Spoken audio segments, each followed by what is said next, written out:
The case that I'll be presenting today is the multi-state outbreak of Salmonella infections linked to Veggie Booty. Veggie Booty was marketed as a healthy snack for kids that was made from puffed rice and corn with vegetable flavoring. But in 2007, this product caused a rare Salmonella outbreak. Because of this, 65 cases were reported across 20 states, and most of the patients were very young children, with no clear gender difference reported. The contamination was found to be related to the seasoning powder the company used in production. At the time of this outbreak, many parents really believed that Veggie Booty was a healthy snack for their kids, and because of that image, people didn't question the safety of the product at all. The company itself was a small snack manufacturer, so the food safety testing wasn't as strict as what we see in larger companies. And in the early stage, communication to the public was a bit slow, which let the outbreak spread before people realized what was happening. From a public health perspective, there were both strengths and weaknesses. The good thing is that the CDC and FDA worked together very quickly once they identified the problem, but the detection and recall came a little late, which meant more people got sick.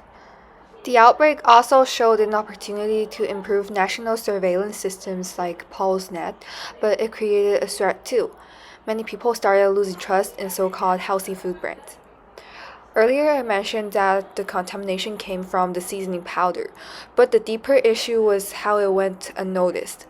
At that time, small snack companies like this didn't have strong microbial testing or quality control. There were also very few regulations specific to so-called natural or healthy products, which meant they didn't get as much oversight as larger food producers. Because the system relied mostly on self-reporting, contamination wasn't caught before the product was shipped across the whole country. So the real root cause wasn't just one mistake.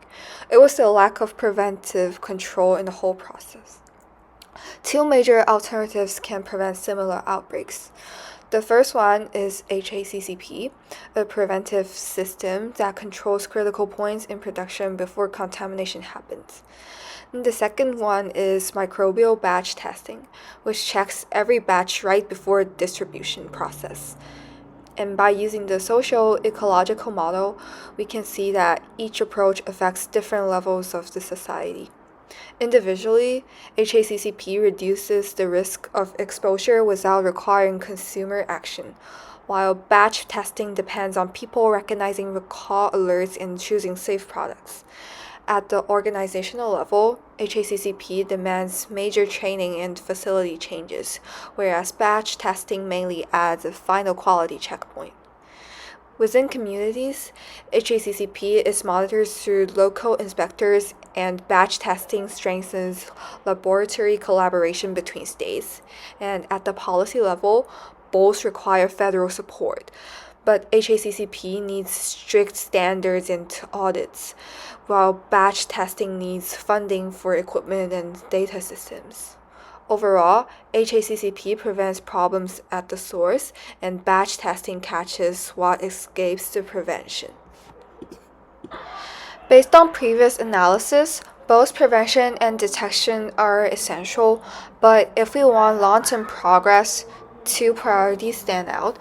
First, the United States should have strengthened its preventive foundation by requiring all snack manufacturers to follow HACCP principles, and this is not about repeating old methods. It is about turning the lessons from Veggie Booty into national practice and helping small producers reach the same safety standards as large companies.